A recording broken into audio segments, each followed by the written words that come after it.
പട്ടിയെപ്പോലെ നിന്ന് തല്ലിക്കൊല്ലുന്നതാണ് ഞങ്ങൾക്ക് വയ്യ. ഒരിക്കൽ നീ ഈ കാക്കി ഉടുപ്പിട്ട് നടന്നവനല്ലേ, അതുകൊണ്ട് ഇനി ഞങ്ങളെ നാണക്കെടുത്ത് അർപ്പിക്കൂ. എവിടേക്കെങ്കിലും വയ്ക്കോ.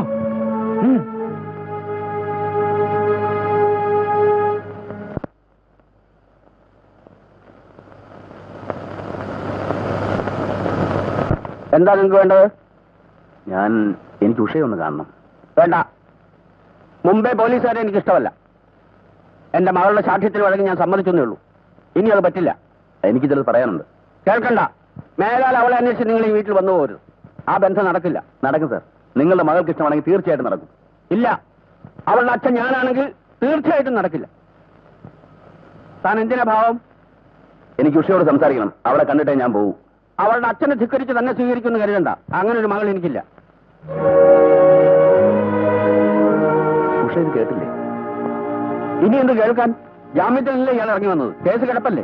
അങ്ങനെ ഒരു കൊലയാളിക്ക് എന്റെ മകളെ ഞാൻ കൊടുക്കില്ല. ഉഷേ, ഇറങ്ങി പോണം മിസ്റ്റർ.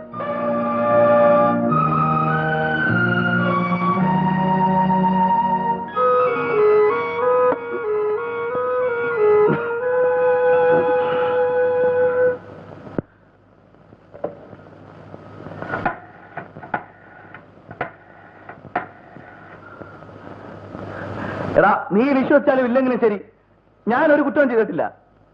ഇല്ല. ഒരു പട്ടിയും കൊന്നിട്ടില്ല. ഇല്ല. പിന്നെ ആരെ പേടിച്ച് ഞാൻ താമസം മാറ്റണം? ഞാൻ വീട് മാറണ്ട. മാറണ്ട. ഇവിടെ തന്നെ താമസിക്കും. താമസിക്ക്. ഞാൻ പറയുന്നു തന്നെ തിരിച്ചു പറയുന്നു. കളറാസ്കൽ, നിനക്ക് വട്ടാണതാ. ആ കൊള്ളാം. അങ്ങനെ വല്ലതും പറ. നീ വെക്കുന്നുണ്ടോ പാതിരയ്ക്ക് മനുഷ്യ ഉറങ്ങാൻ സമ്മതിക്കാതെ? ഓ സോറി, നിനക്ക് ഉറങ്ങണമല്ലേ? ഞാനത് മറന്നു. അല്ലെങ്കിൽ നിന്റെ കെട്ടിയോട് നിന്നെ വഴക്ക് പറയല്ലേ? എന്നെ ആരും പറയില്ല. ആരും.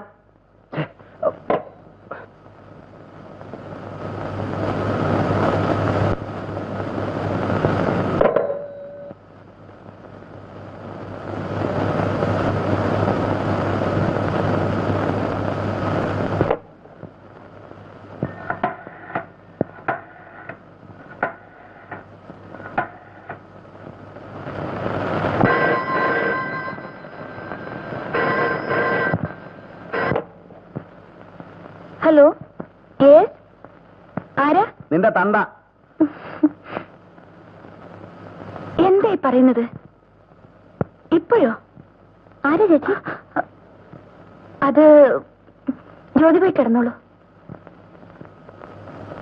ഇവിടെ എന്താ കുഴപ്പം? എനിക്കറിയാം. ആ ഇല്ലത്തിന്റെ അടുത്തുള്ള വീടല്ലേ, ഞാൻ വരില്ല. ഇതിനേക്കാളും നാറിയ തേർഡ് റേറ്റ് ലോഡ്ജ് മുറി തന്നെ ഞാൻ കൊണ്ടുപോയിട്ടുള്ളോടി. വേണ്ട, ഒരു എക്സ്ക്യൂസ് എനിക്ക് കേൾക്കണ്ട. എടി, എനിക്ക് കേൾക്കണ്ടാന്ന്. മാറി.